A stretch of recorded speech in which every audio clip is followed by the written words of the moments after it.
नमस्कार मंडळी, तुमच्याशी शेअर करणार आहे माझी मॉर्निंग रुटीन।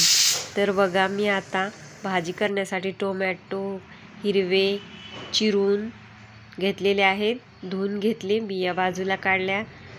भाजीमध्ये घालण्यासाठी तुरीची डाळ भिजत घातली, एकीकडे कुकर लावला भाताचा।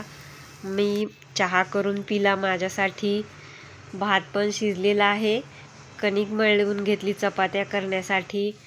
टोमॅटो भाजून घेतलेले आहेत तव्यावर, तेल घालून, लय भाजायचे नाही, जराच भाजायचे, कारण भाजी चांगली लागते चवीला भाजल्यामुळे।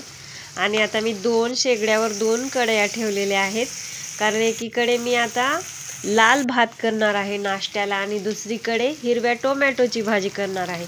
तर बघा, दोन्ही कढयामध्ये मी कांदा टोमॅटो भाजून घेऊन त्यामध्ये एका कढईमध्ये हिरवे टोमॅटो, तुरीची डाळ, चटणी, मीठ, हळदी घालून घेतलेले आहे। दुसरीकडे मी शेंगदाणे, टोमॅटो, कांदा भाजून त्यावरती चटणी मीठ घालून भात घातलेला आहे। आणि हे बघा, भातामध्ये थोडीशी साखर घातली, टोमॅटोच्या भाजीमध्ये थोडी साखर घातली, कारण टोमॅटोची भाजी ना आंबट लागते, आंबट लागू नये म्हणून थोडीशी साखर किंवा गूळ घालायची।